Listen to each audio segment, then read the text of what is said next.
अस्सलाम वालेकुम नाजरीन। गौसिया दस्तरखान वाली आंटी हाज़र है। तुसां खरीयत नाल सो मैं खरीयत नाल मैं गौसिया दस्तरखान ही चाहे तुसां की जड़ा ना बहुत सोहनी चीज़ बनाना दसां। बाजार गई सब्जी किनन ते इचराई औरत मिली तानी तुसां जड़ा सारियां असां रेसिपियां तकने लेकिन जड़ा ना तुसां गोभी बनाना दसो असां पकाने तो वह गारा बनी गसनी। मैं फिर उसको 2 किलो जड़ा ना गोभी किद्दी है, किलो आलू किद्दे न। मैं चलो अज तुसें गोभी बनाना दसां तो बिस्मिल्लाहिर्रहमानिर्रहीम। तो कोई गोभी जड़ा ना मैं कट्टी की दिए मोटे मोटे फुल है बरीक बरीक उसने डनकर जड़े न धनिया उसनियाँ कट्टी की दियाँ ने। तो ए किलो आलू ने तो यह मैं जड़ा ना छोटे छोटे पीसा कट्टी के इतने छोटे नहीं कट्टे मोटे मोटे पीसा एक पा टमाटर आंदे ने यह भी असां बारीक बारीक कट्टी के नसा। तो बिस्मिल्लाहिर्रहमानिर्रहीम। मैं तो चुल्हे तक कढ़ाई सोहनी जी रखी है। इसने जो 2 चमचे घ्यो ने बानियां पी। तो हुण असां पहले सारियां तू प्याज बासां तो यह थोड़ा जिहा लाई के ना नाल जड़ा ना इन्हां डनियां जड़ियां कट्टी के रखियां सी ना वो असां पा देनियां न। बिस्मिल्लाहिर्रहमानिर्रहीम। तो असां प्याज तो यह जड़ा ना अच्छी तरह नाल असां लाने आए क्योंकि ये जड़ा नाल ही फ्राई करनी पैनी क्योंकि इन्हें डन सख्त होने न तो वह फिर गलने नहीं आना। मैं चंगी तरह नाल चमचा पी लानी है। तो हल्के हल्के जड़ा ना तो कोसा नहीं फ्राई हो गई धनिया। तो यह हुण मैं इसी चो बन लिया बिस्मिल्लाहिर्रहमानिर्रहीम। टमाटर एक पा ऐसा चंगी तरह चमचा लाई किनसा। ये माड़ी आखिर तक वीडियो ज़रूर तक आए। तो मैं भी उसकी आख्या चल मैं दसा तो कि गोभी और फूल कदे नहीं जड़ा ना कहना सही सही फूल नज़र आसी सही गारा नहीं बन ली है। बिस्मिल्लाहिर्रहमानिर्रहीम। 1 चम्मच मिर्च पाइए, 1/2 चम्मच हल्दी पाइए, हुण 1 चम्मच जड़ा ना नमक पाया है। थोड़ा जा पानी पाई के 2 चमचे।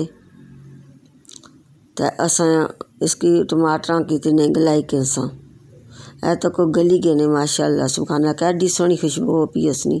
इसने विच में जड़ा ना सफ़ेद ज़ीरा जड़ा ना वो भी चम्मच वो भी पाया है। तो को मैं हुण आलू बाई छोड़े ने ज़रा ही भुन्नी किसने चंगा पानी बाई छोड़ सा तो को लानी है भी ज़्यादा जा पानी बाई के ना और भी सना गलन तो और भी बाई सकने पानी हुण असां इसने ढक्कन दे छोड़ सा। तो क्या जिस तरह गोभी बासा इसी तरह जड़ा ना वो गली इसी की तरह पकी के निकल सी ज़रा भी जड़ा मलीदा नहीं बनन ले। तो को असां पहले आलू चंगी तरह ना गलाई के देने तो को असन सही मसाला तैयार हो गया है। असन लसन तो साबुत धनिया कुटिया है जड़ा ना बिच शामिल किया। हुण असां गोभी बन ले हुण अगे तक किस तरह पकसी है तो चंगी तरह में मिक्स करनी है। फिर थोड़ा जा भुनसा इसकी तो को भुनी है पी ऐसा नहीं गोभी भुजी गई है हुण। तो हुण असां सिर्फ 3 चमचे पानी पाना। तुसां ज़्यादा ही पाई सकने हो नाल नाल चेक करना इसने फुल गली गए या नहीं।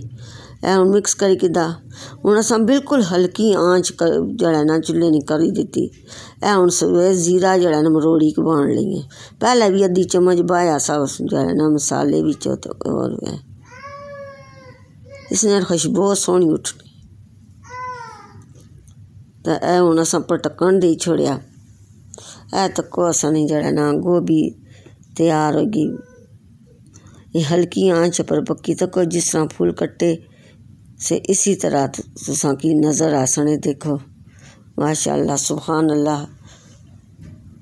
मैं तुसां मारे दुआ करनी तुसां माड़े मारे दुआ करो। ये तो को कैडी सोहनी खुशबू गोभी नहीं असनी दिमागा दर भी चढ़नी है। तो को किस तरह फुल साबत नहीं साबत नज़र आने पे गले भी होए ने। तो नई वीडियो नाल फिर मिलसां। अल्लाह हाफिज़।